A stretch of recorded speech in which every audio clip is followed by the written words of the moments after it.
Hey, ça va bien? Comment avez-vous trouvé votre mois de prière?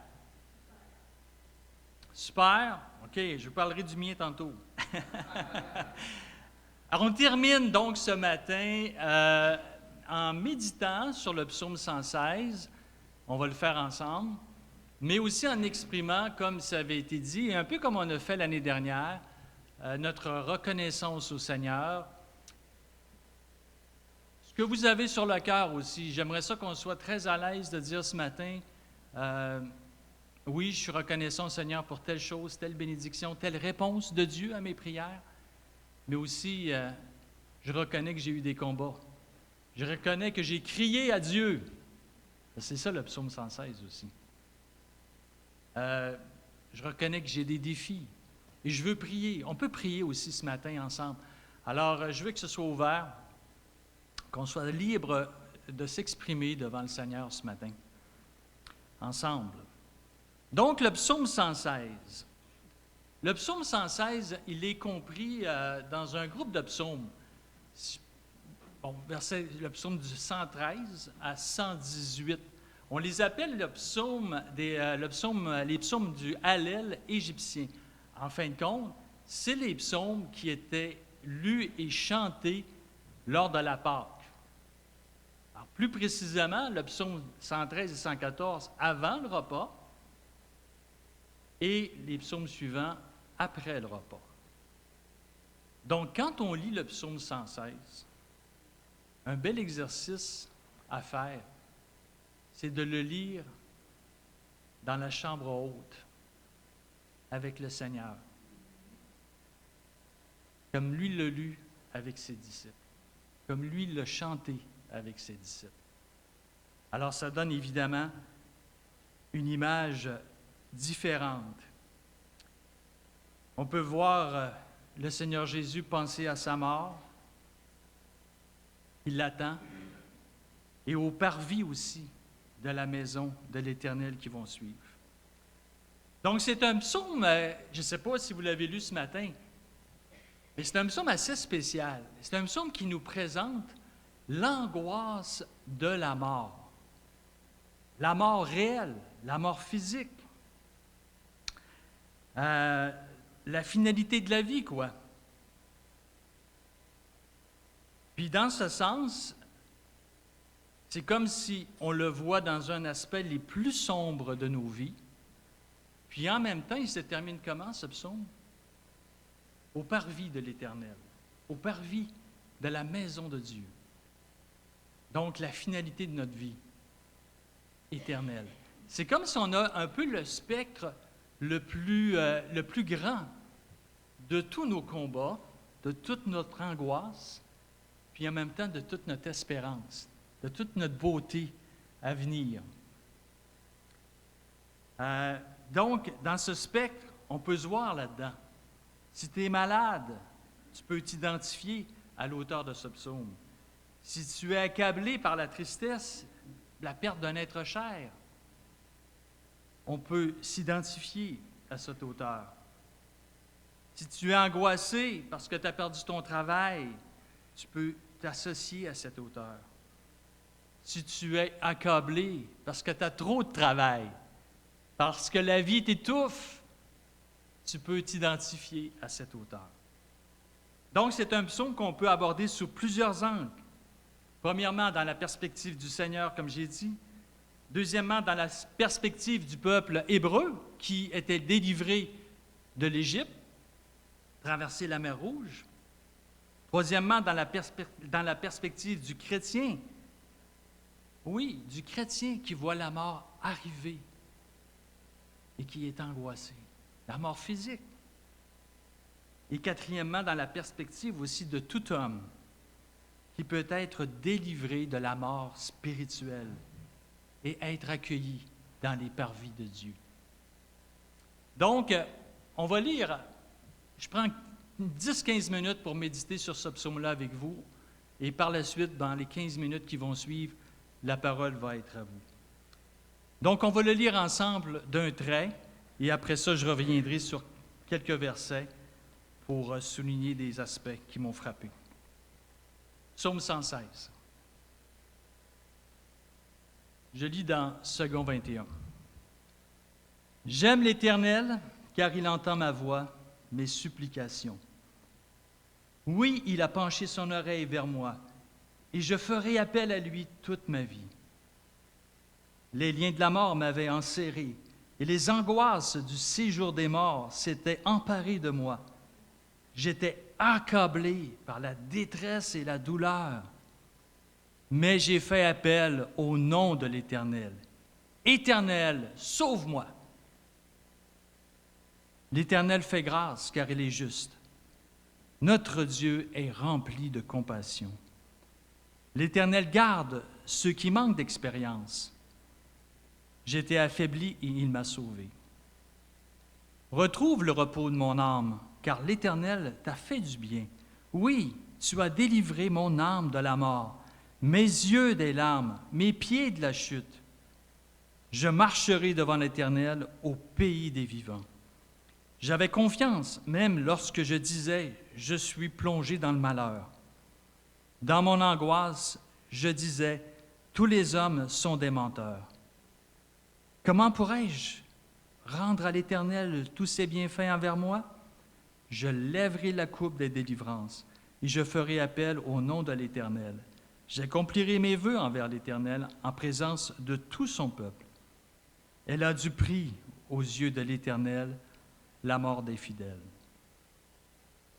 Écoute-moi, Éternel, car je suis ton serviteur,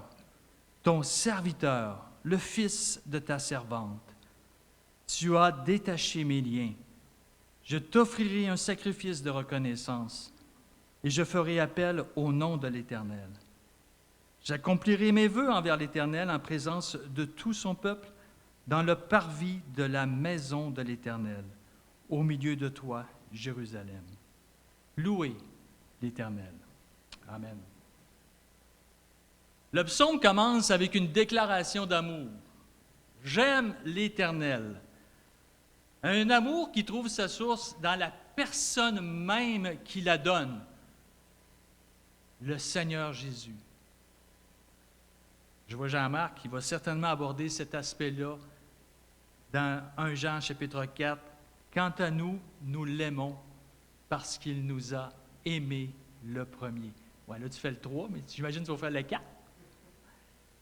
Quant à nous, nous l'aimons car il nous a aimés le premier. Nous aimons le Seigneur Jésus, nous aimons l'Éternel parce qu'il nous a aimés en premier. Ce psaume 116, en le lisant, vous voyez qu'il est... c'est pas le seul psaume qui fait référence à l'adoration, à l'élévation, à la reconnaissance de l'Éternel.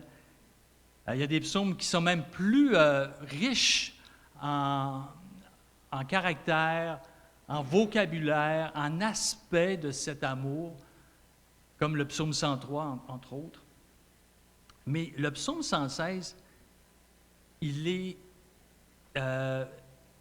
concentré sur un aspect, puis c'est assez frappant, la mort. Le mot mort revient à plusieurs reprises dans ce psaume-là. L'angoisse de la mort, séjour des morts, étouffé par la mort. Donc, c'est comme si le psalmisme, d'ailleurs on ne connaît pas, on ne sait pas c'est qui, est pris avec ce mot-là, puis il n'est pas capable de sortir de cet aspect-là. Il ne va pas plus loin. C'est pas le seul auteur des psaumes qui a vécu cette détresse avec la mort en passant. Hein? David l'a vécu aussi. On le voit dans ses psaumes. C'est un psaume, donc, qui nous parle de la mort. Puis, il y a une raison aussi profonde à cet amour, à la mort et à cet amour, c'est que Dieu entend nos supplications. Dieu penche son oreille vers nous. L'aspect de cette relation que l'auteur entretient avec son Seigneur est basé sur la façon que l'Éternel prend soin de lui.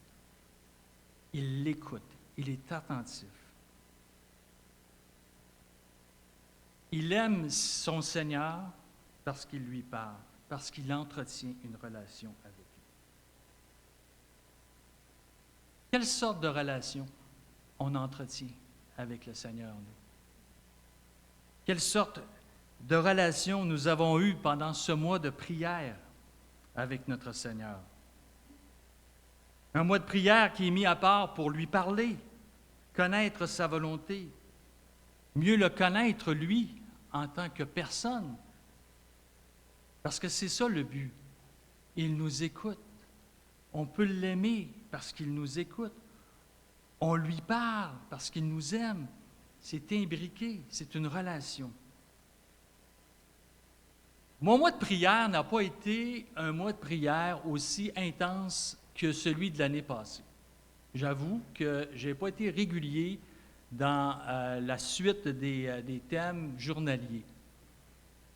Mais quand je l'ai fait, j'ai été vraiment impressionné par la profondeur de l'amour de Dieu pour moi. Il y a quelque temps, j'étais découragé, j'avais une situation qui m'a agacé, qui m'a pris beaucoup d'énergie, beaucoup de...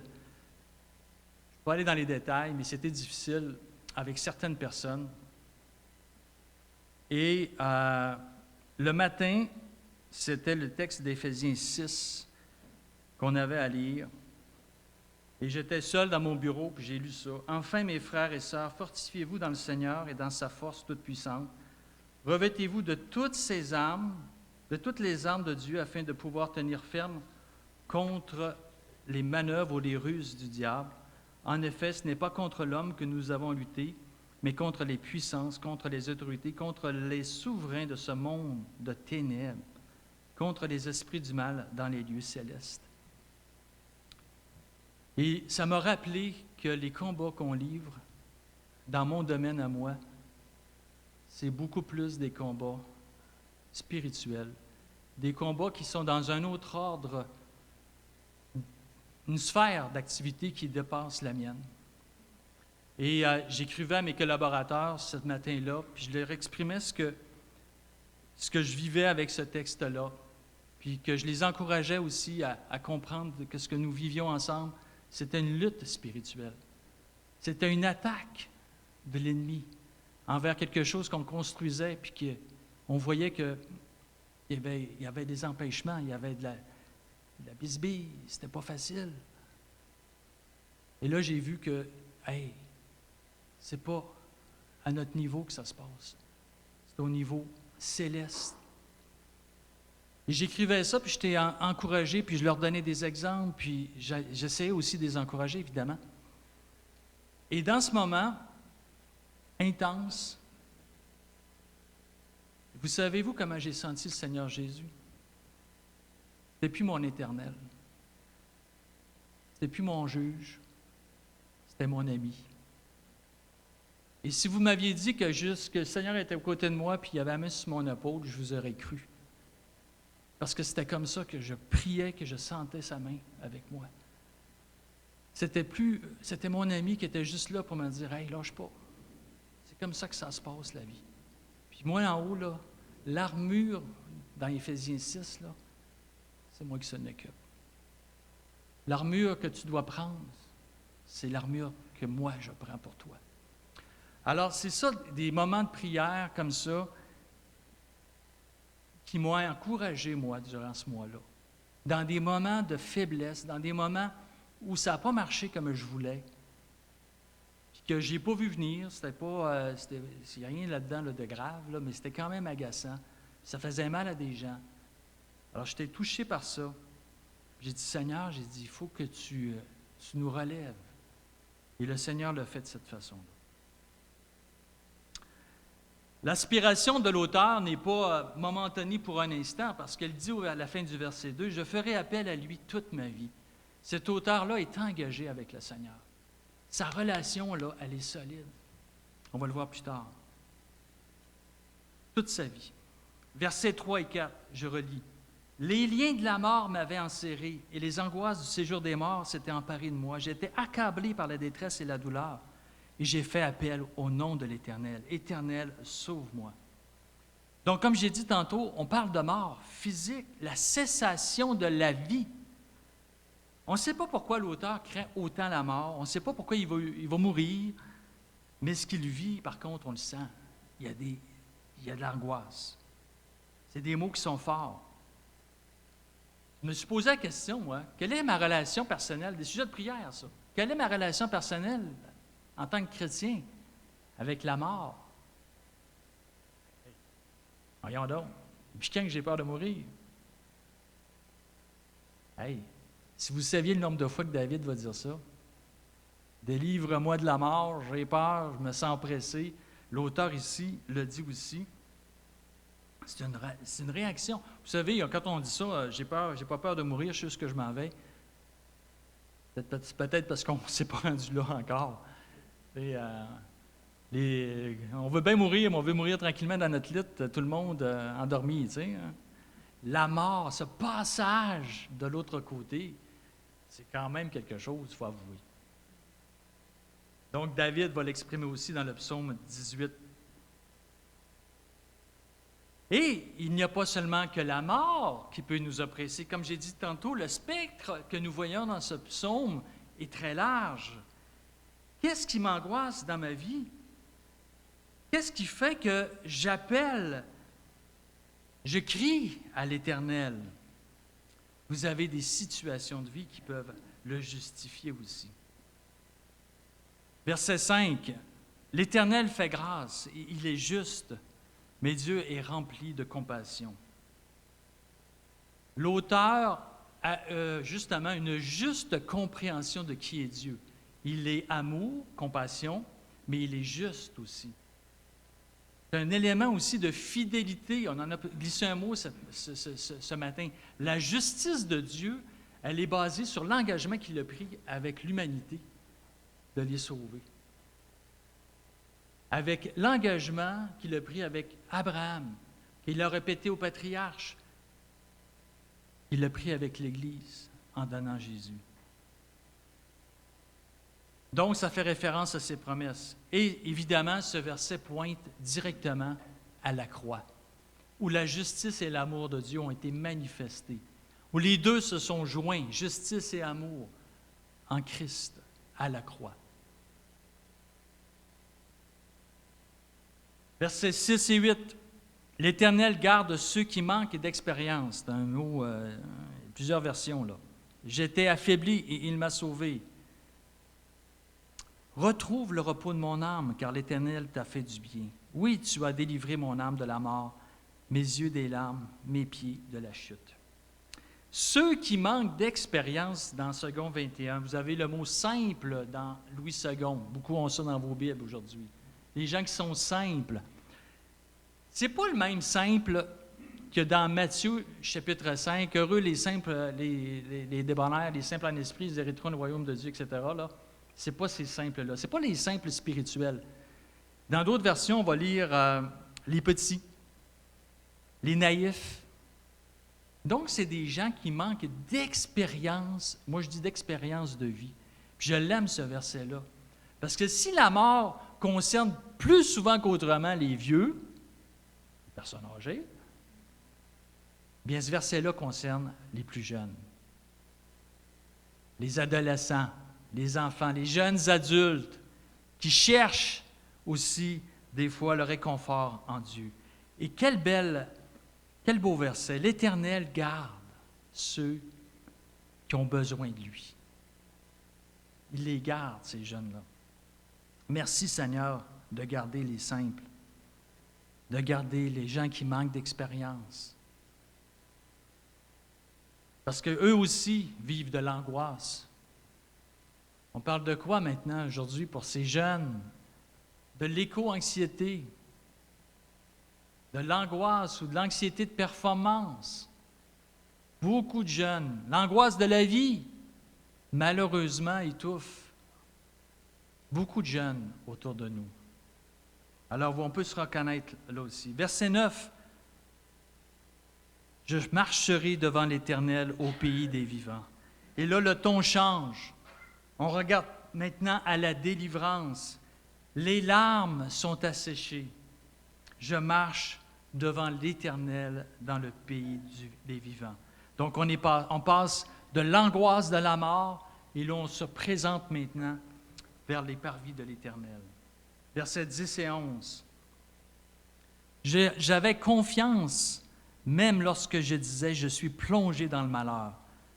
Dans mon angoisse, je disais, tous les hommes sont des menteurs.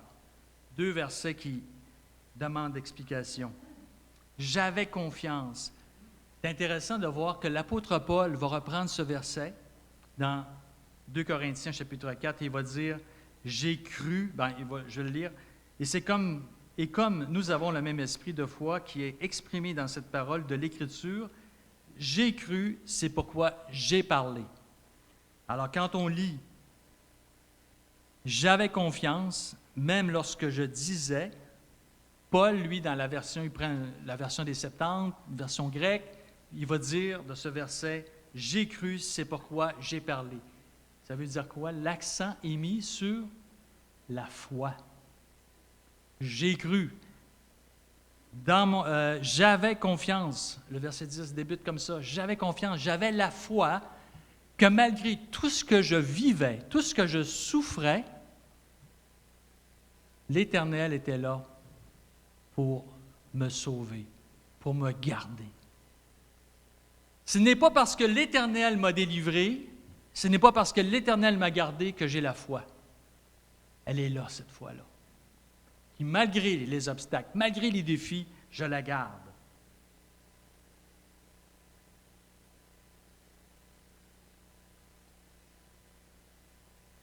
Verset 11. Tous les hommes sont des menteurs. Wow! Tous les hommes sont des menteurs. Je ne peux pas m'appuyer sur eux. Verset 11. Dans mon angoisse, je disais, tous les hommes sont des menteurs. Je ne peux pas m'appuyer sur l'homme. Et ce n'est pas évident de comprendre ce verset-là. Mais, parce que Paul va dire, entre autres, je reconnais que Dieu était bon envers moi. Il m'a même délivré. Il m'a envoyé de site pour me soutenir. Est-ce qu'on peut être soutenu par des frères et des sœurs dans l'angoisse? Certainement. Mais face à l'angoisse ultime de la mort, malheureusement, aucun homme ne peut nous sauver. Aucun homme ne peut nous venir en aide. Seul le Seigneur Jésus peut le faire. Aucun homme ne peut nous sauver. Et c'est la même chose quand on parle de mort. Quand on parle de mort à ce niveau-là, c'est la mort spirituelle aussi. Cette angoisse de l'éternité sans Dieu. J'aimerais vous rappeler ce matin qu'on peut avoir la paix de cette angoisse. Parce que Christ a payé pour nous, pour le prix de nos péchés. Il a pris sur lui le pardon de nos péchés à la croix. Un auteur a dit, Jésus n'a pas été sauvé ou épargné de la mort, mais l'Éternel l'a arraché de la mort. Jésus est mort sur la croix à notre place pour nos péchés. Mais lui, le juste, n'a pas été retenu dans la mort. L'Éternel l'a ramené, l'a arraché de la mort pour le ramener à la vie. Résurrection. On arrive là. Versets 12 à 15. Comment pourrais-je rendre à l'Éternel tous les bienfaits envers moi? Je lèverai la coupe des délivrances et je ferai appel au nom de l'Éternel. J'accomplirai mes vœux envers l'Éternel en présence de tout son peuple. Elle a du prix aux yeux de l'Éternel, la mort de ses fidèles. Élever la coupe des délivrances, c'est exprimer notre reconnaissance au Seigneur. Invoquer le nom de l'Éternel, c'est accomplir un acte particulier de dévotion, d'adoration. Et il est public, cette adoration, cette dévotion, devant tout le peuple, en présence de tout le peuple. Je vais invoquer, élever le nom de l'Éternel devant tout le peuple. Le prix de la mort des fidèles, pas évident, comment comprendre ça? Est-ce que Dieu se réjouit de la mort des gens. Je vous invite à une autre traduction. Au lieu du prix, c'est le coût. Ce que ça a coûté. Et quand Dieu pense au coût du péché, c'est la mort. C'est précieux pour lui dans le sens que pour nous, en tant qu'hommes, il a voulu nous donner quelque chose pour payer ce coût. Et c'est le Seigneur Jésus. Il y a un coût précieux, il y a un coût aux yeux de l'Éternel, la mort de ses fidèles. Et c'est le Seigneur Jésus. Versets 16 à 19, on reprend ces versets 12 à 15. « Écoute-moi, Éternel, car je suis ton serviteur, le fils de ta servante. Tu as détaché mes liens. Je t'offrirai un sacrifice de reconnaissance et je ferai appel au nom de l'Éternel. J'accomplirai mes vœux envers l'Éternel en présence de tout son peuple. » Et on a cette idée maintenant, verset 19. « Dans les parvis de la maison de l'Éternel, au milieu de toi, Jérusalem, louez l'Éternel. » Donc, il reprend donc les actions de grâce et il pointe vers la fin glorieuse qui nous attend.